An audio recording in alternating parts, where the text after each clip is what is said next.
Bwana wetu Yesu Kristo apewe sifa. Basi leo ikiwa ni siku ya pili baada ya Utatu Mtakatifu, na tukianze ibada hii ya asubuhi katika jina la Mungu Tatu, Mungu Baba, Mwana na Roho Mtakatifu.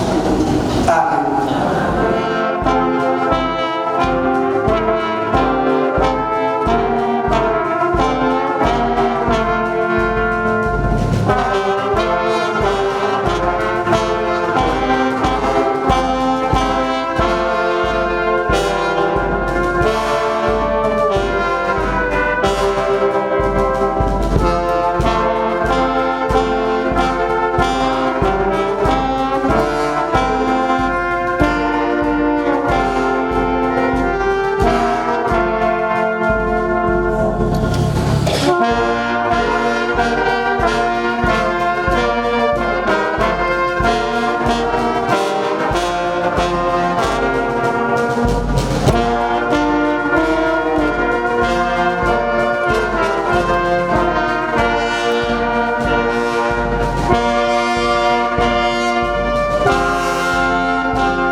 Asante sana.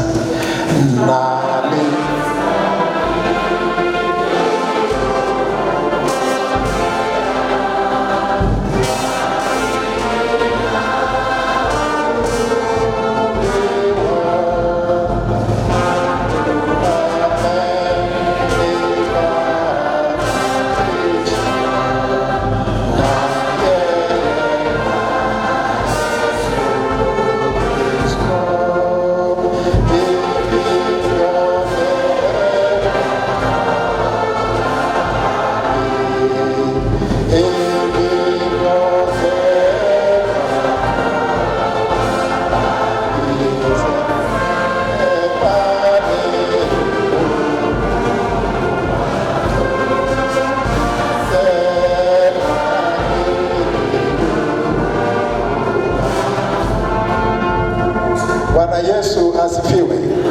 Asanteni sana tarumbeta kwa kutuhamasisha hivyo. Wako ukala matunda ya mti ambao nalikuagiza nikisema usiyale. Ardhi imelaaniwa kwa ajili yako, kwa uchungu utakula mazao yake siku zote za maisha yako. Michongoma na miiba itakuzalia, nao utakula mboga za kondeni. Kwa jasho la uso wako utakula chakula, hata utakapoirudia ardhi ambayo katika hiyo uliumbwa, kwa maana mavumbi wewe, na mavumbini utarudi.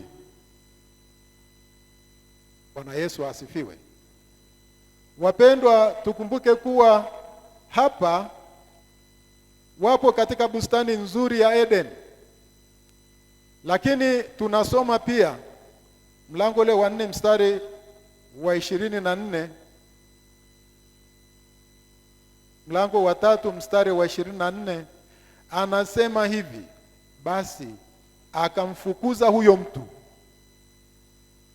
akaweka makerubi upande wa mashariki wa bustani ya Eden, na upanga wa moto uliogeuka huko na huko kuilinda njia ya mti wa uzima. Hatimaye Yesu Kristo akasamehe watu dhambi zao, mpaka na waliokuwa kinyume chake wakawa wanashangaa na kujiuliza, inakuwaje huyu anaweza kusamehe watu dhambi? Kwani huyu ni Mungu? Kwa sababu hawakumtambua.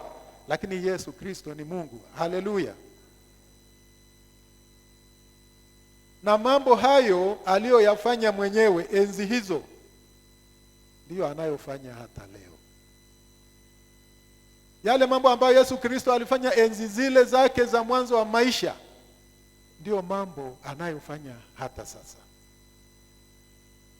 Mahubiri anayohubiriwa ndiye Yesu huyo. Mafundisho yanayopita ya kiroho ni Yesu mwenyewe huyo. Magonjwa yanaombewa yakapona, anayefanya hivyo sio yule mwombaji, ni Yesu Kristo. Leo umeungama dhambi na mkatangaziwa msamaha. Labda huenda tunafanya kitu hiki kama mazoea tu, lakini it's a true fact kwamba tunapoungama kwa kumaanisha na ukatangaziwa msamaha, Mungu anasikia na anakusamehe. Bwana Yesu asifiwe. Kwa hiyo unapaswa ujue, ninapotangaziwa ukaambiwa Mungu wa rehema amekusamehe dhambi zako zote katika jina la Mungu wa Utatu, Baba na Mwana na Roho Mtakatifu, you need to believe. Unahitaji kuamini kwamba nimesamehewa kweli kweli dhambi zangu, na sasa ninaanza maisha mapya ndani ya Kristo. Bwana Yesu asifiwe. Wapendwa, neno tulilopewa leo ni sehemu ndogo sana ya hotuba ya Bwana Yesu mwenyewe mlimani. Tunasemaga ni hotuba ya mlimani. Ni sehemu ndogo tu niliyoisoma hapa, lakini ina milango mitatu. Maneno tuliyopewa ni ya mistari mitatu tu, lakini hotuba yenyewe ina mistari zaidi ya 100. Sasa ukajumlisha hapo, mlango wa 5 una mistari mingapi? Wa 6 mingapi? Na wa 7 mingapi? Ukijumlisha utapata. Sasa ni mistari 111, lakini umepewa mistari mitatu tu. Kwa hiyo ina maana tungesoma yote tungekesha hapa. Ni Yesu alikuwa akifafanua mambo yanayotustahilisha kuishi hapa duniani ili tuurithi uzima wa milele. Kwa hiyo kisehemu hiki ni kama muhtasari tu wa hotuba yenyewe. Neno linasema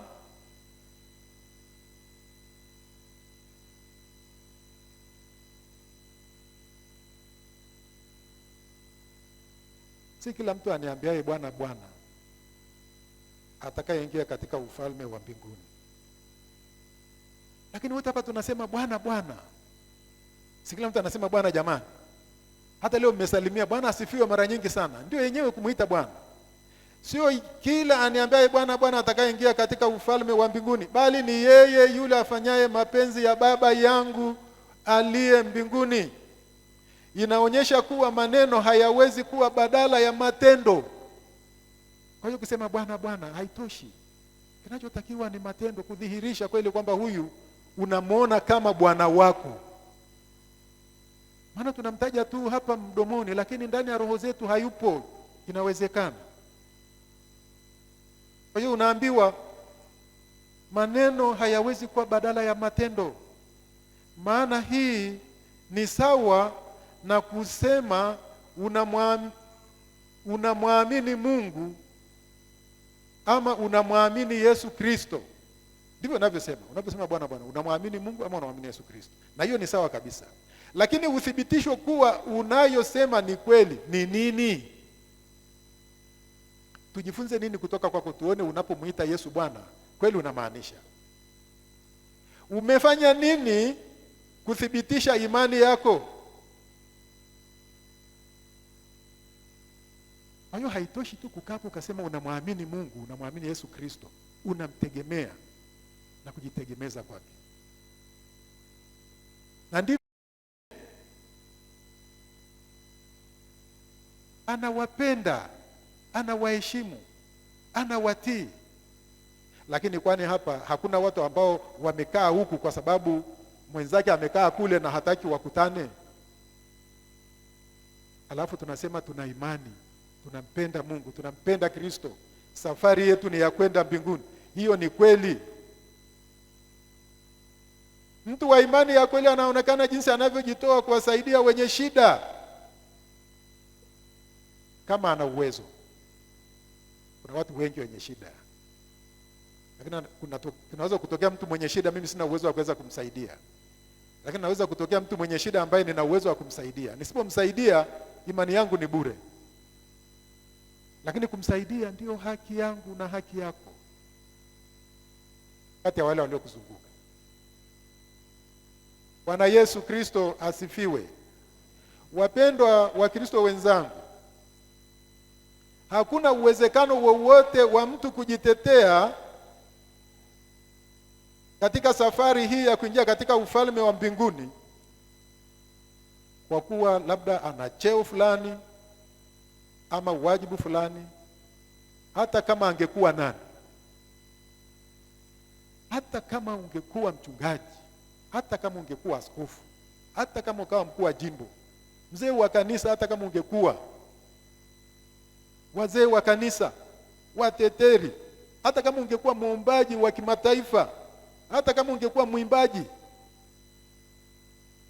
Maana anasema wengi wataniambia siku ile, Bwana Bwana, tulitumia jina lako kuhubiri, tulikuimbia sana.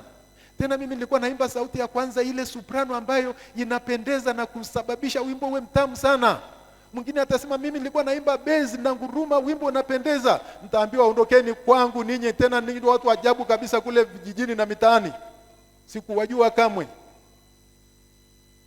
Wengine watasema Bwana, mimi nilitumia utajiri wangu kuwasaidia sana maskini, nilifanya hivi na vile. Utaambiwa ondoka kwangu, hayo ulifanya kwa sababu ulikuwa na uwezo nayo, lakini hukufanya kama nilivyokuwa nataka. Ondoka kwangu, sikujui.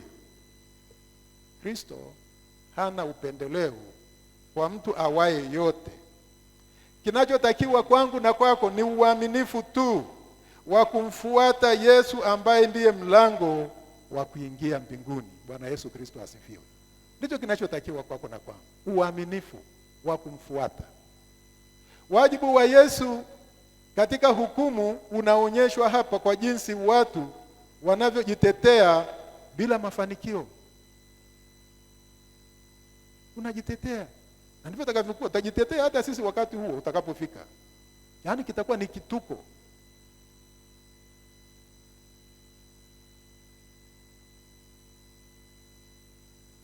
Nasema, ndipo nitakapowaambia dhahiri, sikuwajua ninyi kamwe, ondokeni kwangu ninyi mtendao maovu.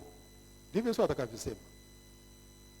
Hii inafanana na ule wakati wa Nuhu na safina yake, ile gharika, kwamba watu walitahadharishwa sana kabla ya gharika, lakini wakadharau. Wakaambiwa, jamani, tubuni, gharika inakuja. Watu wakamwangalia Nuhu wakamcheka. Nuhu alikuwa ni mtu mpole, mnyenyekevu. Jamani, gharika inakuja, tutubu, tutaangamia. Wakamcheka, wakachukua kikombe cha mbege wakanywa, wakamwambia, we hujui maisha. Wakaendelea kuoa na kuolewa, wakaendelea kufanya uchawi na ushirikina wao, wakaendelea kutamani na mambo mengine yanayofanana na hayo.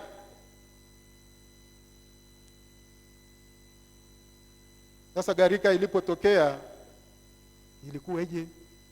Wakafadhaika sana, wakamgongea sana Nuhu ili awafungulie safina ili wasalimike angalau.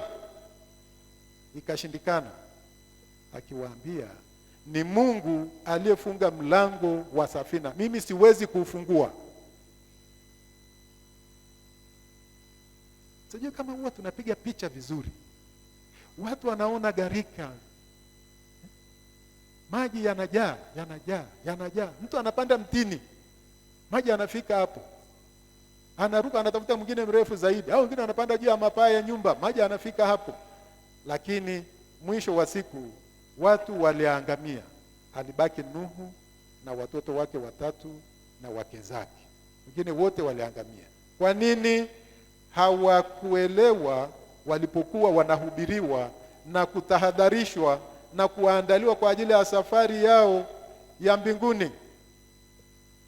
Wapendwa wa Kristo wenzangu, ili tuweze kushinda majaribu na ili tusikose njia ya kuingia mbinguni, tunapaswa tumwamini Mungu na kumtegemea sawa sawa, kwa sababu hata mwimba Zaburi tuliosoma maneno yake imesema vizuri kuwa Mungu ni ngome yao wote wamkimbiliao. Wote. Amesema mshindaji ngao yao wote wamkimbiliao. Wote wamkimbiliao. Hakuna atakayebaki kama anamkimbilia Mungu. Anasema ni ngao kwa wote. Wapendwa, kumkimbilia Mungu sio kitu kingine, ni kuishi maisha ya wema tu hapa duniani. Unapaswa utende mambo mazuri tu, na ukitenda mambo mazuri ukaishi maisha mazuri, unajikinga na balaa nyingi katika dunia na ulimwengu huu wenye maharibifu na masumbufu mengi. Lakini pia ukiwa mwema unakuwa na amani rohoni mwako. Mtu anaishi kwa maisha ya wema anakuwa na raha na amani ndani ya roho. Lakini ukaishi maisha ya wasiwasi, ya kusema uongo, ya kuiba, ya kufanya madhambi mengine, unakuwa mtumwa ndani ya roho yako mwenyewe. Majaribu katika maisha yoyote hayo hayakosekani, lakini tunapaswa tuyashinde, na tunaambiwa yupo shujaa mwenye kuweza kukusaidia uweze kushinda, naye ni Yesu Kristo peke yake. Na unachopaswa kufanya ni kitu kimoja tu, ni kuwa mvumilivu, lakini kutokuogopa, kutokukata tamaa, na kumwomba Mungu, kwa sababu Mungu yupo ili akusaidie. Mungu yupo ili akusaidie. Kuna watu wengine tunaishi kama Mungu hayupo. Hata tunaposikiliza mahubiri tunasema, bwana ndivyo wachungaji wanavyosemaga tu kila siku. Lakini kuna siku ya mwisho. Wakati mmoja Nyerere akiwa anahutubia baraza lake, aliwaambia nchi yangu haina dini, lakini tunaamini kwamba Mungu yupo. Akamwambia lakini pia ni vizuri ukaamini kwamba Mungu yupo, kwa sababu hata kama angekuwa hayupo, ile siku ya mwisho hutakosa kitu. Lakini usipoamini kwamba yupo, alafu kaenda ukamkuta, itakuwaje sasa? Sitaki ninge sana huko, lakini tunachoamini ni kwamba Mungu yupo, na yupo ili atusaidie katika maisha haya ya shida na taabu nyingi. Ukimwamini Mungu na kumtegemea hata kuacha, iko siku atakukumbuka pamoja na shida na dhiki na taabu zako. Hebu mkumbuke yule kijana Yusufu, jinsi ambavyo alikataliwa na ndugu zake mwenyewe, na anatajwa sana katika Biblia. Jinsi alivyochukiwa na ndugu zake mwenyewe, akachukiwa na wafanyabiashara, wakamchukua akaenda wakamuuza. Akachukiwa na mke wa Potifa, lakini akachukiwa hata na Potifa mwenyewe. Mwisho wake ilikuwaje? Mungu alimkumbuka, akampa uwaziri mkuu katika nchi ile ya Misri. Ikawa ni baraka kwake, lakini baraka na kwa ajili ya jamaa yake aliyokuwa ameiacha kule alikokuwa mwanzoni. Ni Mungu alimkumbuka. Hata wewe pamoja na shida zako na adha na tabu na wasiwasi na nini, hata kukumbuka kama utakuwa unamwamini na kumtegemea na kumkimbilia.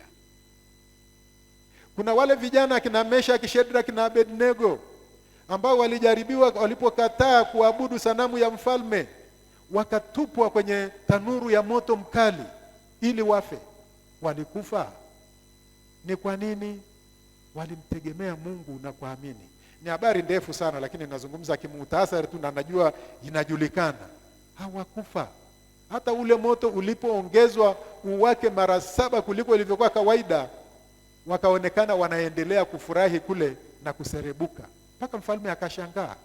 Mwisho aliwatoa huko, na yeye mwenyewe akapiga mbiu tena kuwapasha watu habari kwamba yule Mungu anayehubiriwa na Meshaki, Shadraka na Abednego ndiye Mungu wa kweli. Kwa hiyo watu wote wageuke wamwelekee, na yeye mwenyewe akageuka. Bwana Yesu asifiwe. Nabii Daniel alitupwa kwenye shimo la simba wenye njaa kali ili wamle aishe kabisa. Lakini kinyume chake, wale simba badala ya kumrarua wakamfanya Daniel kuwa rafiki yao. Watu waliomwamini Mungu na kumtegemea, badala ya kuendelea kupata shida, wakapata raha na uzima tena. Wapo wengine wengi ambao Mungu amekutana nao katika majaribu, akawaepusha na kuwabariki. Wapendwa wa Kristo wenzangu, tusitetereke katika imani yetu, lakini pia tusibweteke. Tumwamini Mungu wetu na kumtegemea, kwa sababu yeye yupo ili atusaidie. Najua kuna ushuhuda mwingi wa watu ambao Mungu amekuwa nao kwa sababu walikuwa anamtegemea. Ungepata nafasi tutoe ushuhuda huo, ingeshangaza kuona jinsi ambavyo Mungu anatembelea watu wake. Kwa sababu hata mimi ni mmoja wa watu kama hao pia. Kama sio Mungu ingekuwa labda nimeshakufa kabisa mimi. Kuna kipindi kilitokea nikachukiwa kabisa kule nyumbani kwangu kwenyewe. Mpaka na kwenye usharika niliokuwa naongoza wakanichukia wazee wa kanisa kabisa. Na kunizushia mambo mengi kabisa. Labda hasa hii najitetea, labda sijui, lakini ndivyo ilivyokuwa. Mwisho nikafukuzwa kazi miezi 2. Lakini baadaye askofu akaja akatambua, akanitoa, akanipeleka mahali pengine. Huko alikonipeleka nikapata scholarship ya miezi 3. Sasa hicho ni nini? Ingekuwa sio hivyo, ingekuwa niko kule Limandi kule ninakanyaga matope kama watu wengine. Lakini Mungu alinitoa kule akanipeleka huko. Mimi nilifikiri ni shida na taabu napata, lakini kumbe alikuwa ananifukuzia kwenye baraka. Nikaa kiungi miaka 10, sehemu ambayo hakuna pesa kule. Kule mpaka umbembeleze mpare atoe 100 yake. Ninyi mnakaa hapa Kingereka, mnakula na kunywa, mnafurahi. Kuna sehemu sharika za misioni, watu mwisho wa mwezi wanaleta zile sadaka, wanamwaga hapo mezani, wanagawana kama maandazi, kwa sababu hazifai. Haifai. Ninyi mko huku mnaserebuka, mnapata mapesa, mnakula ugali na nini. Shukuruni Mungu sana. Bwana Yesu asifiwe. Kwa hiyo tuendelee kumwamini, tumtegemee, tumtii na kumpenda. tutunze nyajibu zetu, tutunze ajira zetu tulizopewa kwa uaminifu, lakini tutunze nyumba zetu, tutunze kanisa letu, tutunze na usharika wetu. Tena tumepewa kadi ambazo mchungaji alikuwa anakaza hapo na mzee wa kanisa kuhusu kadi ile tuliopewa ya kuchangia shilingi 200,000 kwa ajili ya ujenzi wa kanisa kule Sayuni. Tusiogope. Tusiogope. Tutaweza. Washirikishe watoto wako. Washirikishe marafiki hata ambao sio washarika, maana usharika kila mmoja anayo, si ndio? Lakini mna watoto wengine wako mikoani, wako wapi kule, washirikisheni. Sio kazi ngumu. Ni kazi rahisi. Ujenzi wa jengo. Tusikate tamaa. Tushirikiane na jamaa zetu. Tusaidie usharika wetu na watoto wetu washiriki. Tutavuka tu. Tutavuka tu. Kwa sababu Yesu yupo ili atusaidie.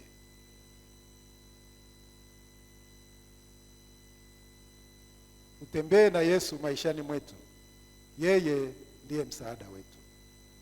Tuimbe ile pambio linasema tembea na Yesu tembea. Sasa tusiimbe, tuseme kwa mdomo. Sema tembea na Yesu tembea. Katika uzima. Wewe sema tembea na Yesu tembea. Katika uzima, katika ugonjwa, katika raha, katika dhiki, katika huzuni, katika nyumba zenye shida, ukiwa kazini, katika kuchongewa, katika kusingiziwa, katika usiku nao mchana, kwenye sherehe, mahakamani, kanisani, shambani, katika kucheka, katika kuchekwa na kudharauliwa, na kupata na kukosa. Tembea ndugu, tembea na Yesu tembea. Tembea na Yesu tembea katika uzima. Tembea na Yesu tembea katika ugonjwa.